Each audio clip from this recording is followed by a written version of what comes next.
All right, welcome. Today, we are diving into a massive idea, something that's quietly reshaping our world. We're talking about how you get thousands, even millions, of independent AIs to work together as a single intelligent swarm. The answer is something called multi-agent reinforcement learning, or MARL for short.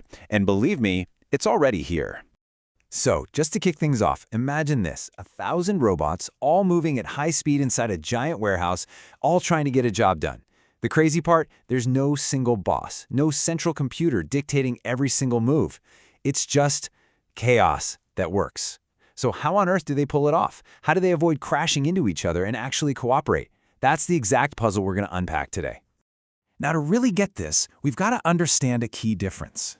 You see, in traditional AI, what we call single-agent reinforcement learning, you've got one agent learning in a world that stays put. Think of an AI learning to solve a maze. The maze itself doesn't change. But in the multi-agent world, it's way more like a team sport. Every single player is learning and adapting at the same time, which means the whole game, the entire environment, is constantly in flux. And this constant state of change creates this enormous AI challenge called non-stationarity. It's a fancy term, but what it really means is that the rules of the game are always shifting under your feet.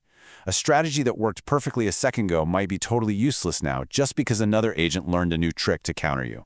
It's kind of like trying to hit a target that is actively learning how to dodge your every move. It's a massive problem. Okay, enough of the theory, right? Let's make this real. To see how this all works, we're going to go inside one of the biggest, most impressive deployments of MARL on the entire planet, the fully automated warehouse. So just picture this in your head, a grid, right? Stretching over a space bigger than 3 football fields. And on this grid, 1,000 robots are just zipping around, grabbing and delivering goods. Now, trying to have one single supercomputer micromanage every single one of those robots, it's a non-starter, computationally impossible. The only way this system can possibly work is if each robot is its own agent, making its own decisions moment to moment. But that independence creates a brand new puzzle, and it's a big one. It's called the credit assignment problem. Think about it. If the whole warehouse has a super productive hour, how do you reward the robots that made it happen? If you just give everyone the same reward, the slacker robot gets a pat on the back for doing nothing. But if you only reward the final robot that drops off the package, you completely ignore all the critical teamwork that happened before, like the robot that politely got out of the way to prevent a 10-robot pileup. So who gets the credit? Well, the solution is frankly pretty brilliant. It's a concept called centralized training, decentralized execution, or CTDE. Here's the magic. First, you put all the robots in a simulation, a digital playground. And in there, you have a master AI, called the critic, that can see everything. It sees one robot yield to prevent a jam, and it gives that specific robot a little reward, teaching it, hey, that cooperation thing, that's good. You do this millions of times. Then, and this is the key part, for the real world, you take the critic away. The robots are deployed, and they now operate all by themselves. But they've got all those lessons about teamwork baked right into their programming. They act alone, but they think like a team. Now that's physical robots. But here's where things get really wild. This exact same principle, training the swarm to work together, isn't just for things you can touch. It's now being used to create teams of pure software, specifically teams made of large language models.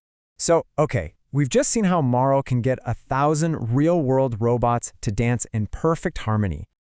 But what happens when the agents aren't robots on a grid, but specialized AIs whose only job is to write code, review code, and test code?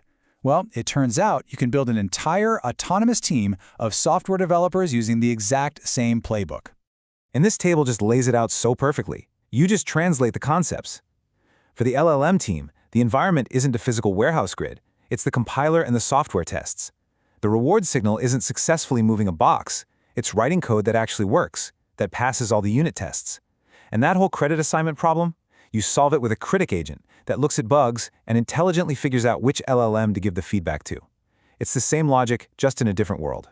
And you can even make them compete against each other. So picture this. You have one developer agent trying its best to write good, secure code. And then you have a red teamer agent whose only goal in life is to find flaws and break that code. It's what we call a zero-sum game. The developer only gets its reward if the red teamer fails. And this sets up this incredible feedback loop where they're constantly making each other better, producing unbelievably secure and robust code, all without a human ever touching it. Okay, So let's zoom out even further now, because this framework of training, cooperative, and competitive agents isn't just for warehouses or for coding. It's starting to become the organizational logic for some of the biggest systems in our modern world. You know, MARL is quietly becoming the backbone of our infrastructure. Seriously, think about it. In smart grids, you have AI agents literally negotiating energy prices between a house with solar panels and a neighbor's battery storage. In autonomous ride-sharing, cars are learning to spread themselves out to predict where demand will be without a human dispatcher. It's happening in finance, in 5G networks where cell towers negotiate bandwidth to prevent dead zones. The common thread here is that we're replacing a single brittle central point of control with a resilient, self-organizing system of agents. So, if that's what MARL is up to today, where is this all heading? What's next? Well, let's take a quick look at the trends that are really shaping the future of the swarm. The future is all about making these swarms bigger, smarter, and way more trustworthy. We're seeing generative MARL AI, which is about fusing the reasoning power of LLMs with the execution power of MARL agents. There's new math like mean field games that lets us scale this up to millions of agents. Think managing traffic across an entire smart city. For high-stakes areas like finance, we're seeing explainable AI and even blockchain being used to create swarms that are transparent and auditable. Agents are using predictive digital twins, basically virtual copies of the real world, to run simulations of the future so they can make better decisions right now. And maybe the wildest one, ad hoc teamwork, which is teaching agents how to cooperate with other agents they have never, ever met before. That's how the swarm becomes truly intelligent. So when you boil it all down, it comes back to this one powerful idea. MARL isn't about building one single godlike AI. No, it's the science of figuring out the rules, the incentives, and the environment that allows thousands of simpler individual agents to come together and create a collective intelligence, one that is way, way greater than the sum of its parts. And that really leaves us with a fascinating and kind of profound final thought. We are building a world where our most critical systems, our power grids, our traffic networks, our communication lines, they aren't just programmed anymore. They're becoming learning ecosystems. So what happens when our infrastructure learns to negotiate with itself, optimizing for outcomes that we humans never even designed? If you found this deep dive valuable, please hit that like button, share it with fellow AI builders, and subscribe to KYC AI Labs for more science behind the AI headlines.